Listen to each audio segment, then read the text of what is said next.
Mesdames et messieurs, bonsoir. Il est 23 heures. Sans plus tarder, on regarde ensemble le titre de ce journal. Le CNDH, le Conseil national des droits de l'homme, appelle à un scrutin apaisé avant le vote du 6 mars prochain. Les premiers responsables de l'institution étaient à Yamoussoukro mardi dernier, où ils ont fait le point de la caravane de sensibilisation qui a sillonné une cinquantaine de localités. Demain, lundi 1er mars, s'ouvre la campagne de vaccination contre la Covid-19 au Palais des Sports de Trècheville. C'est un acte volontaire avec pour cible prioritaire le personnel soignant, les forces de l'ordre et de sécurité et les enseignants. Quelques 504 000 doses de vaccins sont en effet disponibles à Abidjan depuis vendredi. Et puis on parlera de sécurité dans ce journal. 3 présumés coupeurs de route viennent d'être mis aux arrêts dans la région du Bas-Sassandra. Les malfrats opéraient sur l'axe San Pedro-Tabou. Merci de suivre RTI 1. Les élections législatives du 6 mars prochain visent à renouveler les 255 sièges de députés. Plus de 1500 candidats sont en lice pour ce scrutin dont la campagne a démarré depuis vendredi dernier. Ce dimanche marque donc le 3e jour de campagne pour les différents candidats qui iront à la chasse aux électeurs. Je vous le disais en titre de ce journal, le Conseil national des droits de l'homme multiplie les actions en faveur des élections du 6 mars prochain, des élections que le CNDH veut apaiser. Une caravane de sensibilisation a sillonné 57 localités du pays à cet effet. À Yamoussoukro, les acteurs de l'opération ont fait le bilan de la tournée. Le commentaire d'Issaïo. Des élections législatives apaisées et dans le respect des droits de l'homme en Côte d'Ivoire, le 6 mars 2021. Toutes les forces vives et organisations de la société civile s'attellent à relever ce défi. Le Conseil national des droits de l'homme, CNDH, en partenariat avec la Chambre nationale des rois et chefs traditionnels et l'appui du Programme des Nations unies pour le développement, vient de lancer une campagne de sensibilisation dans ce sens. Après une tournée de bilan de cette opération, est dressée à Yamoussoukro. La présidente du CNDH profite de cette rencontre pour inviter toutes les populations à la retenue et à la responsabilité. Je pense que nos populations ont tiré les leçons des violences des élections présidentielles. Les messages que nous avons passés auront un impact certain sur ces élections à venir. Namizata Sangaré a pris l'engagement de multiplier ce genre de rencontres avec sa structure afin de préserver la paix en Côte d'Ivoire. Législative toujours, le COSIM, le Conseil supérieur des imams des mosquées et des affaires islamiques, a organisé un point presse samedi, un point presse relatif à l'échéance électorale des législatives du 6 mars prochain. Le cheikh Mamadou Traoré a invité la population à un scrutin sans violence. Nous Sangaré, Didier Nguissan. Depuis le vendredi 26 février 2021, la campagne électorale pour les élections législatives en Côte d'Ivoire a démarré pour une durée d'1 semaine. Cette échéance électorale, qui intervient après le scrutin présidentiel d'octobre 2020, suscite un engouement. Le COSIM, Conseil supérieur des imams, des mosquées et des affaires islamiques, invite les parties prenantes à ces élections à la responsabilité pour un scrutin sans violence. Le COSIM recommande une campagne sans propos violents ni d'actes malveillants, à l'encontre des adversaires qui ne sont pas des ennemis. Le COSIM voudrait attirer l'attention de tous sur le fait que, s'agissant d'élections locales à enjeu national, les moindres éventuels excès ont un impact direct sur les populations. Aussi, le COSIM ayant pleinement confiance en la capacité des différents appareils politiques à œuvrer avec retenue, appelle-t-il donc à l'esprit de responsabilité des candidats et des partis politiques. Le cheikh Mamadou Traoré, président du COSIM, exhorte également les instances en charge de l'organisation du scrutin à renforcer le climat de confiance entre les candidats à travers la transparence et l'équité, gage d'une élection apaisée. En outre, le COSIM encourage les professionnels des médias a contribué à la préservation d'un climat apaisé, menacé par les dérives des réseaux sociaux. À plusieurs kilomètres d'Abidjan, les populations de Méagui ont été sensibilisées pour des élections sans violence. Appelées à des campagnes sécurisées, les autorités villageoises et chefs communautaires se sont engagés à relayer des messages de paix dans les villages et hameaux. On retrouve encore une fois le commentaire de Didier Nguissan. Plus de 6 millions d'électeurs se rendront aux urnes le 6 mars prochain pour désigner leurs représentants à l'hémicycle. Des élections dont la campagne est souvent émaillée de violence. Pour des élections apaisées, des tournées de sensibilisation sont initiées à travers le pays. À Méadji, le ministère de l'Intérieur et de la Sécurité définit les enjeux sécuritaires. Nous sommes à Méadji pour appeler la communauté de Méagui, la population de Méagui à des élections apaisées, sans violence. Message bien perçu par les autorités villageoises, chefs communautaires et par la jeunesse. Ils s'engagent à parcourir les villages et campements pour relayer le message de paix et de cohésion en cette période électorale. Nous avons appelé tous les jeunes, les présidents de jeunes, les chefs de village, les chefs de communauté, pour dire aux gens que les élections ici ne doivent pas être un prétexte pour détruire notre précieux département Méadji. Après les élections, on reste toujours en parfaite harmonie. Donc ce n'est pas pour cela que nous allons vraiment se déchirer. Donc je pense que le message est passé à 100%. Ce sont 3 candidats issus du PDCI, du FPI et de l'EDS qui s'affrontent dans la circonscription de Méadji. Place à présent au point de la situation de la Covid-19 au 28 février.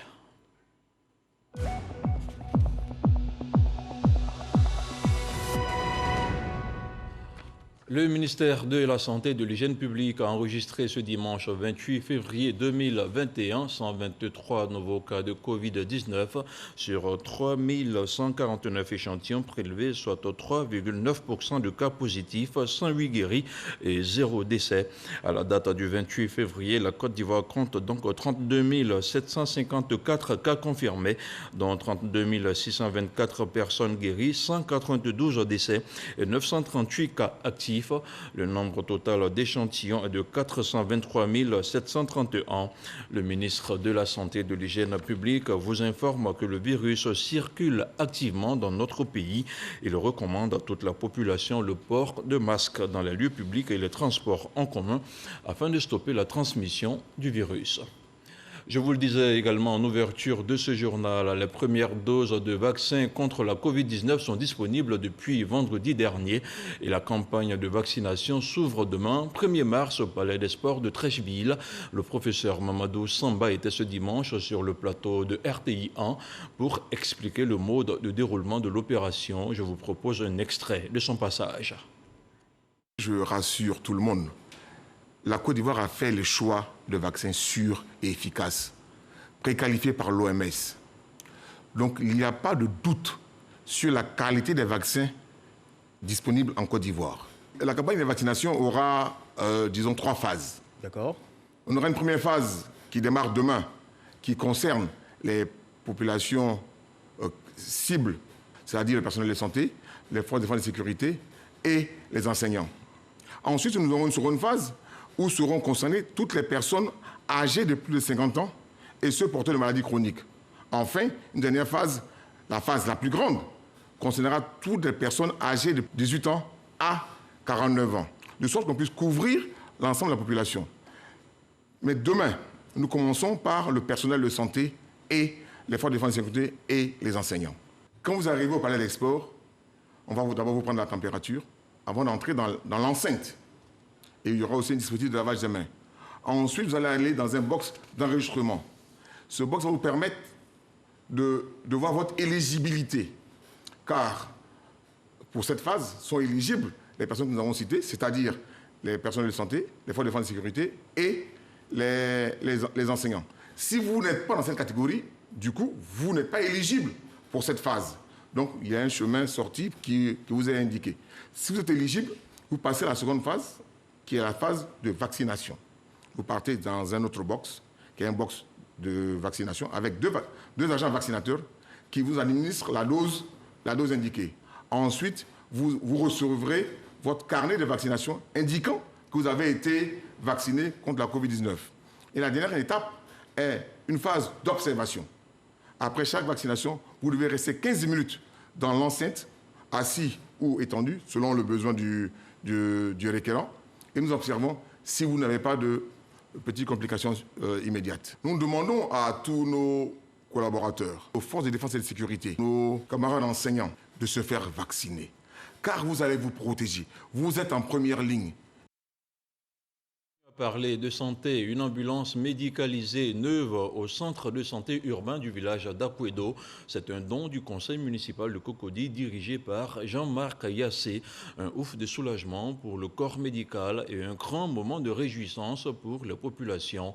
Le film de la remise avec Walter Amadou Ouattara. Centre de santé urbain d'Akwedo village. Désormais, les cas de malades nécessitant un transfert vers les centres plus équipés se feront davantage aisément. Ce centre de santé reçoit une ambulance médicalisée. C'est un don de la mairie de Cocody. Le personnel est un personnel motivé. Nous devons les encourager, nous devons les accompagner afin qu'ils puissent servir tranquillement les administrés de Cocody. Nous sommes en train d'essayer de leur donner les moyens pour pouvoir exercer et pour pouvoir rendre service à la population de Cocody. Le geste de l'équipe municipale de Cocody est un soulagement aussi bien pour les populations que pour le corps médical. Un présent très précieux qui nous aidera pour la meilleure prise en charge de nos patients. Nous avons des cas de femmes à évacuer sur l'hôpital général ou le CHU de Cocody. Nous avons des cas de malades dont la prise en charge dépasse les capacités. L'établissement sanitaire de premier contact que nous sommes. Monsieur le maire, nous voulons vous dire merci. Afin de s'imprégner des conditions de travail des agents du centre de santé, le maire Jean-Marc Yassé a effectué une visite des lieux. Cette visite laisse entrevoir d'autres appuis pour le bien-être des populations. On change de sujet. La première pierre marquant le démarrage officiel des travaux de construction d'une usine de production de jus de mangue dans le village de Wolo, près de Sinematiali, a été posée par le professeur Lira Matabakayoko. La construction de cette infrastructure intervient dans le cadre du projet Usine des femmes de Côte d'Ivoire, USIFEMSI. Le programme vise à implanter des unités semi-industrielles de transformation de produits agricoles dans les 31 régions et districts autonomes du pays.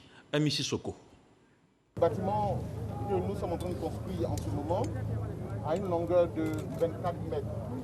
Une unité semi-industrielle de production de jus de mangue à Wolo, la capitale de la mangue dans le département de Sinematiali, dans le Poro.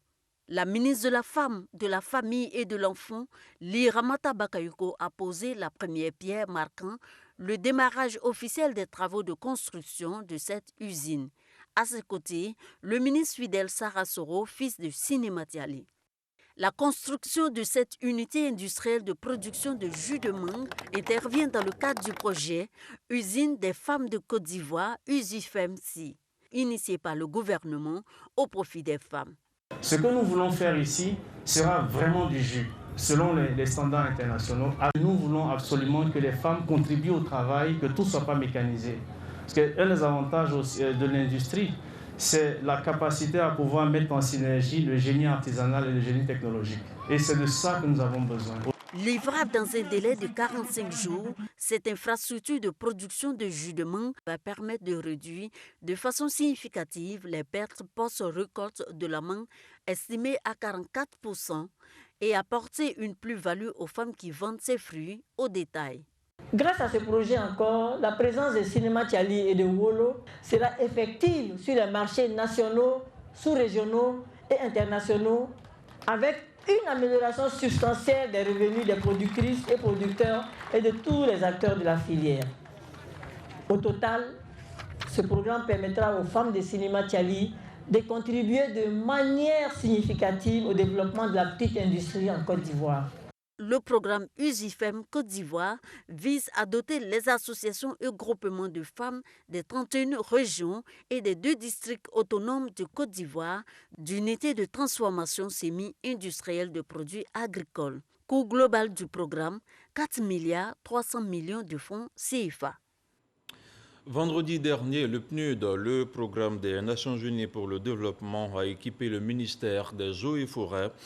Il a été équipé de 12 drones de dernière génération, des drones destinés à la surveillance et la sauvegarde du patrimoine forestier ivoirien. Le reportage d'Ahmed Traoré est commenté par Didier Nguessan.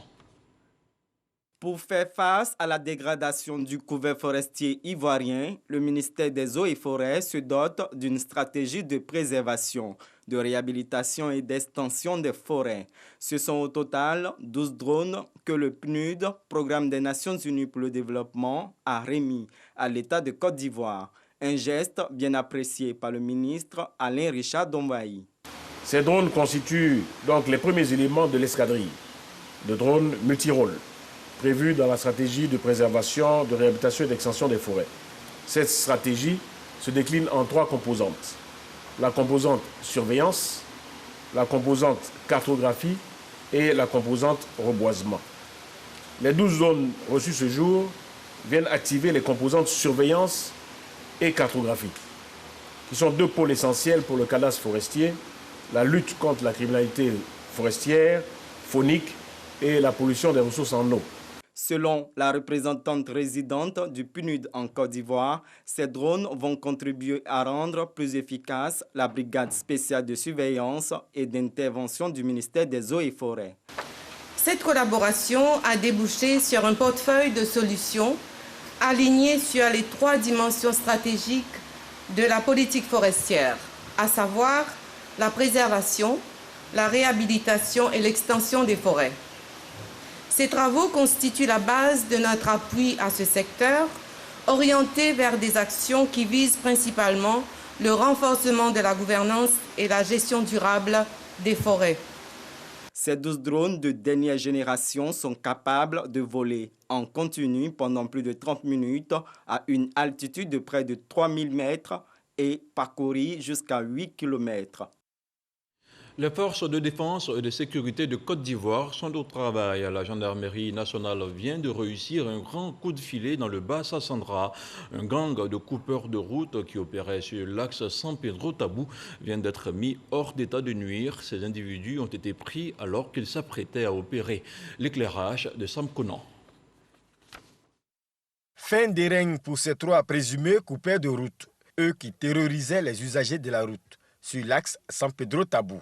Selon des automobilistes, plusieurs braquages ont eu lieu sur cette voie. Grâce aux hommes du général du corps d'armée, Alexandre Apollo Touré, commandant supérieur de la gendarmerie nationale, ces individus dangereux pour la population viennent d'être mis aux arrêts. Moi, je reconnais que je suis voleur. Je partais avec mon ami à Meleki pour aller voler moto. J'étais couché à la maison et ils sont venus frapper à ma porte. Les gens sont venus frapper à ma porte et ils sont rentrés tout droitement à la maison et il m'a fait arrêter, il était couché sur le lit. Alors qu'ils s'apprêtaient à frapper un autre coup, sur renseignement, les gendarmes décident d'agir. Automatiquement, nos hommes se sont lancés sur le terrain. Avec la grâce de Dieu, on a pu les trouver sur les lieux. Il y a eu des échanges de coups de feu. Dieu merci, du côté ami, on n'a pas eu de blessés. Côté ennemi, on a pu atteindre un par la cuisse. On l'a pris, on l'a auditionné. Et les investigations nous ont permis d'interpeller ses autres amis. Jusque-là, les investigations continuent. C'est le lieu de rappeler à la population que nous sommes là pour elle. Donc, on a besoin de renseignements pour pouvoir les sécuriser. La gendarmerie nationale entend poursuivre sur cette lancée pour la sécurisation des biens et des personnes sur toute l'étendue du territoire national. Et cette nouvelle noire, cette page noire, Ténan Koné, le chef de canton de Boundiali, est décédé le 12 février 2021 à l'âge de 76 ans à Abidjan. Il était le représentant de la Bagoué à la Chambre des rois et chefs traditionnels de Côte d'Ivoire. Plusieurs délégations venues de tout le pays ont traduit leur compassion et réconfort à la famille éplorée, notamment celle de la Cour royale de Beaunois et Korogo. La ministre de la Solidarité et de la Cohésion sociale et de la lutte contre la pauvreté, Mariatou Koné, accompagnée d'une forte délégation de l'Assemblée nationale, a traduit la compassion du gouvernement à la famille du chef de canton de Boundiali.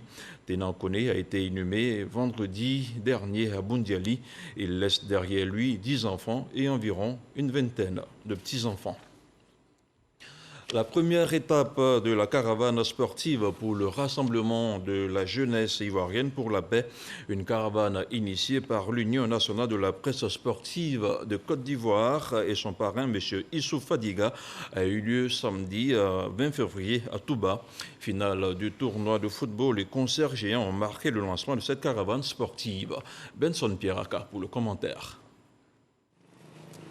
Touba a abrité la première étape de la caravane sportive pour le rassemblement de la jeunesse pour la paix, initiée par l'Union nationale de la presse sportive et son parrain naturel, Issouf Fadiga.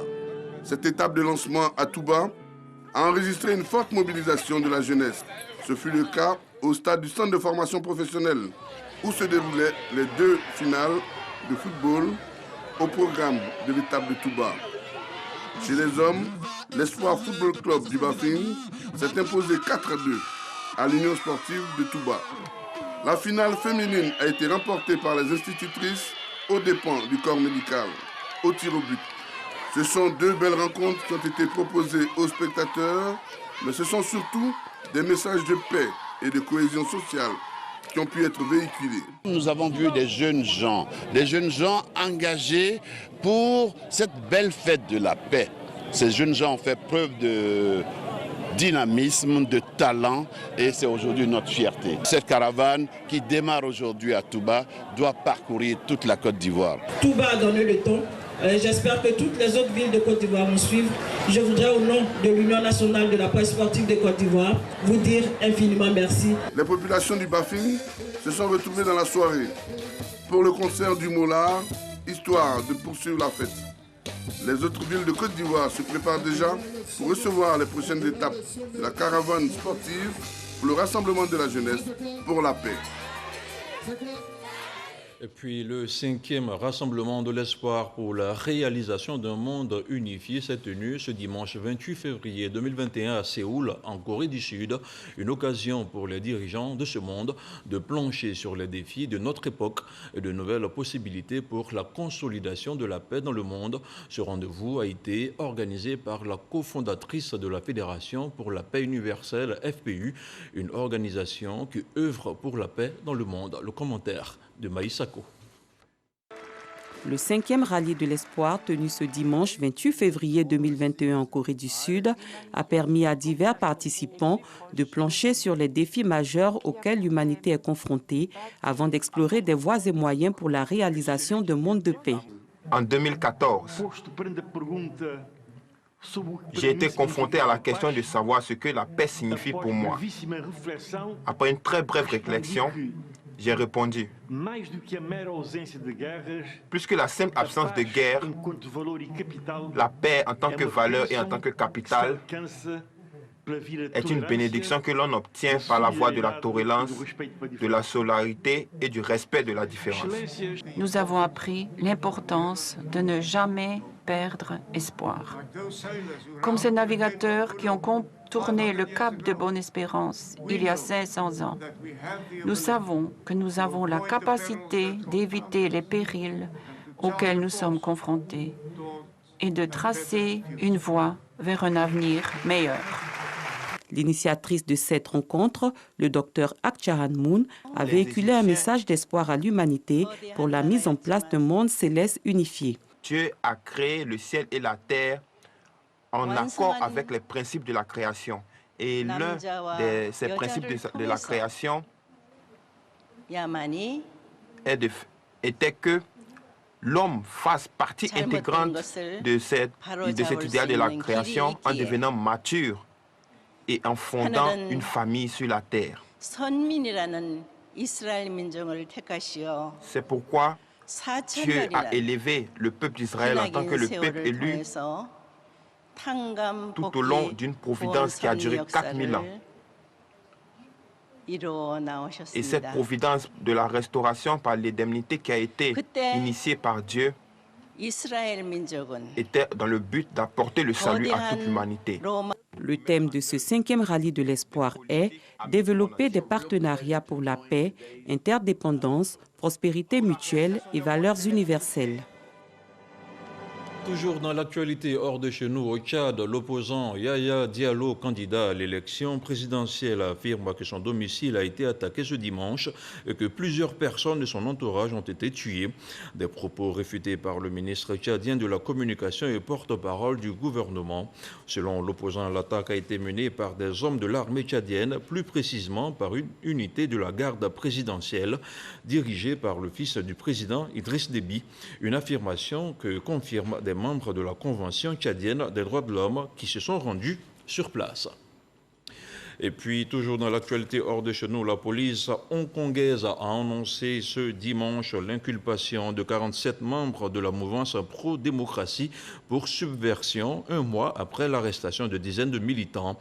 Les 47 personnes ont été inculpées pour complot en vue de commettre un acte de subversion, l'une des qualifications visées par la loi sur la sécurité nationale que Pékin a imposée à Hong Kong l'an dernier en réponse à plusieurs mois de manifestations qui avaient ébranlé la ville en 2019. Place à présent au 7 sur 7, le tour du monde de l'actualité de la semaine qui se referme dans quelques instants avec Herman Guivet.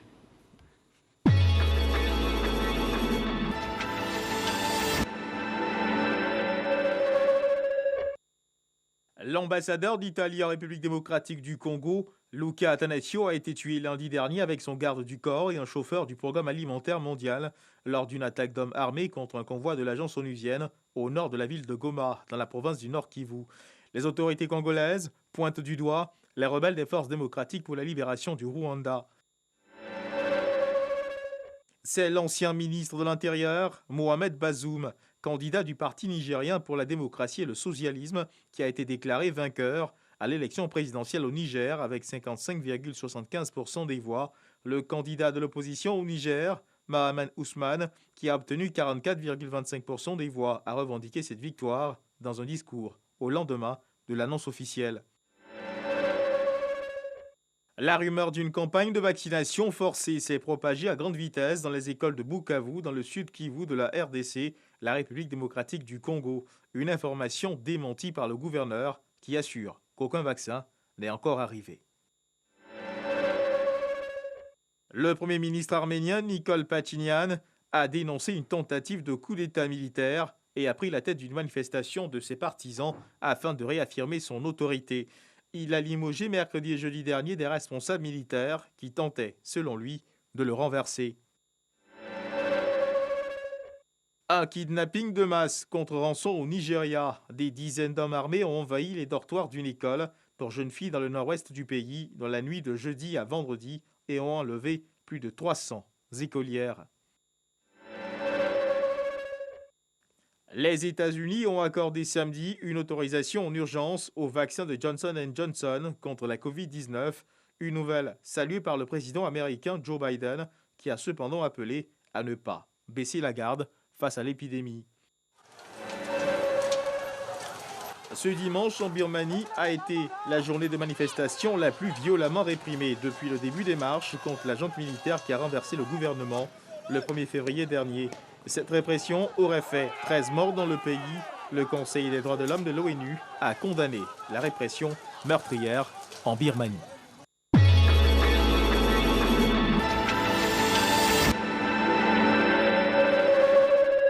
Voilà, et c'est la fin de cette édition d'information préparée par l'ensemble de la rédaction de RTI 1.